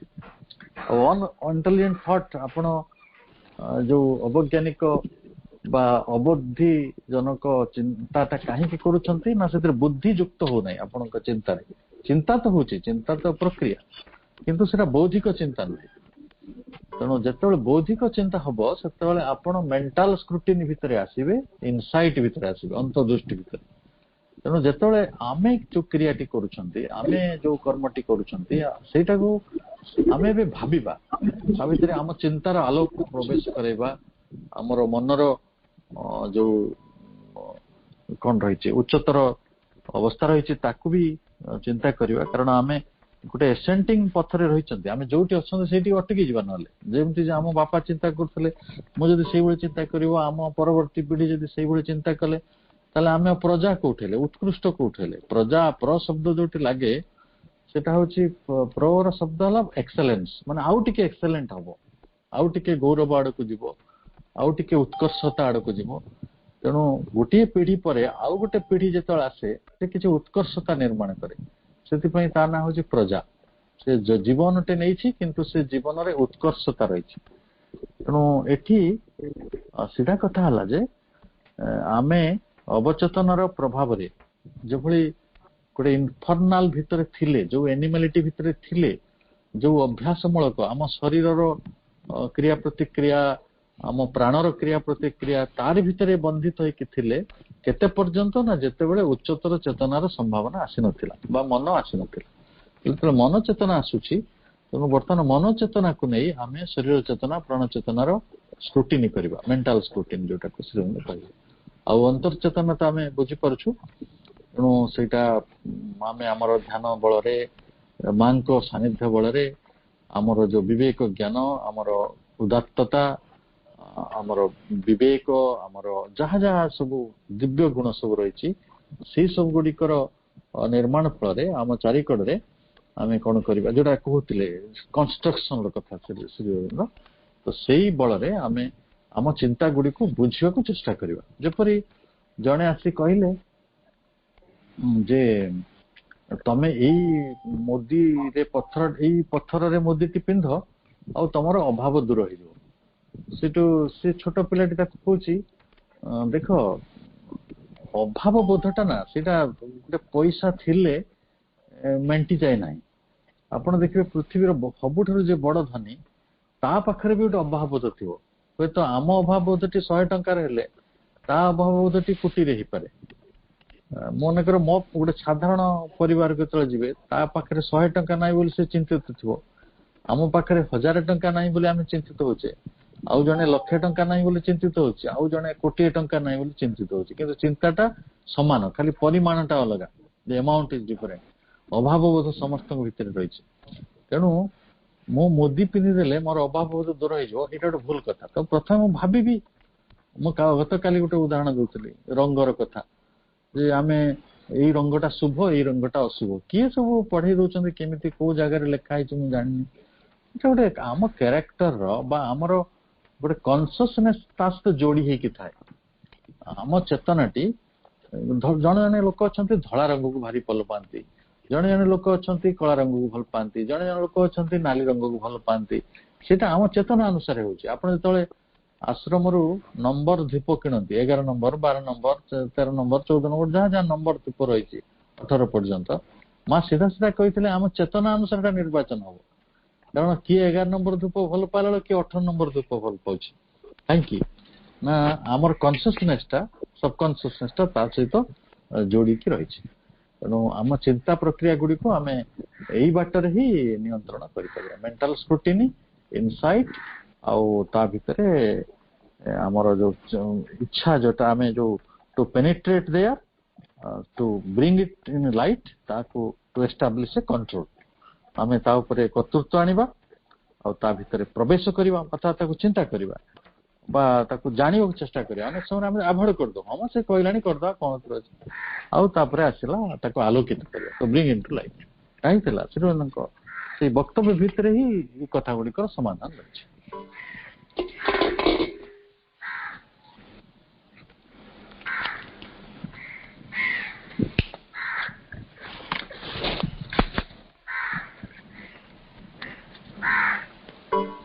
ଠିକ ଅଛି, ଆଜି ତ ସମୟ ହେଇଗଲାଣି। ଆମମାନେ ଆସନ୍ତା କାଲି ପ୍ରଶ୍ନ ଉତ୍ତର କାର୍ଯ୍ୟକ୍ରମରେ ସେ ବିଷୟ ସବୁ ଆଲୋଚନା କରିବା। ଭାଇ ଟିକେ ପ୍ରଶ୍ନ ଉତ୍ତର ପାଇଁ ଟିକେ ଅଧିକ ସମୟ ଟିକେ ଆମେ ରଖିବା। ଏବେ ଦେଖନ୍ତୁ କାଲି, ହଁ ଟିକେ ଭାଇ ଖାଲି ଗୋଟେ ପଚାରନ୍ତୁ, କାଲି କରିବା। ଆଜ୍ଞା ସେ ଯୋଉ କଥା ଟିକେ ଭାଇ ଖାଲି ଗୋଟେ ମିନିଟ। ଆମର ଯୋଉ ଏଇ ଭାଇଙ୍କ ଆଲୋଚନା ଆଉ ତାପରେ ପ୍ରଶ୍ନ ଉତ୍ତର ହେଲା ବେଳକୁ ସମୟ ବି ହଉନି। 6:30 ପରେ ହିଁ, 5:30 ପରେ ହିଁ ଭାଇ ତାଙ୍କ ଟପିକ ଆରମ୍ଭ ହଉଛି। ଆଉ ତେଣୁ ଭାଇ କେତେ ପଢେଇଲେ ସେଟା ବଡ କଥା ନୁହଁ, କେତେ ଆମେ ସେଟା କେତେ ବୁଝିଲେ ସେଇଟା ବଡ କଥା। ତେଣୁ ଲର୍ଣ୍ଣିଂ ପ୍ରୋସେସ ଟା କେତେ ହଉଛି, ଆଜ ଏ ଟିଚର ହିସାବରେ ଆପଣ ଭଲ ଭାବରେ ଏଇ ଲର୍ଣ୍ଣିଂ ର ଇମ୍ପୋର୍ଟାନ୍ସ ଟାକୁ ବୁଝୁଥିବେ। ତେଣୁ ଟିକେ ଲାଷ୍ଟରେ ସମୟ ରହିଲେ ଭଲ ହୁଅନ୍ତା ଭାଇ। ରବିବାର ତ ରହୁଛି, ଦେବା ପାଇଁ ଟିକେ ସମୟ ରଖାଯାଉ, ସମସ୍ତେ ଟିକେ ଚିନ୍ତା କରିକି ଆ ଉପରେ କିଛି ଗୋଟେ ନିଷ୍ପତ୍ତି ନିଅନ୍ତୁ ବୋଲି ମୁଁ ଅନୁରୋଧ କରୁଛି ଭାଇ।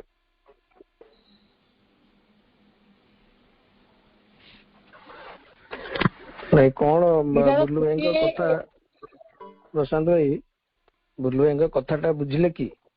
ବୁଲୁ ଭାଇ କଣ କହିବାକୁ ଚାହୁଁଛନ୍ତି? ପ୍ରତିଦିନର ଟିକେ ଏକ୍ସଟେଣ୍ଡେଡ ସମୟ ହବ ନା ରବିବାର ଦିନ ହିଁ କେବଳ ସମ୍ପୂର୍ଣ୍ଣ ଭାବରେ ପ୍ରଶ୍ନୋତ୍ତର କାର୍ଯ୍ୟକ୍ରମ ରହିବ?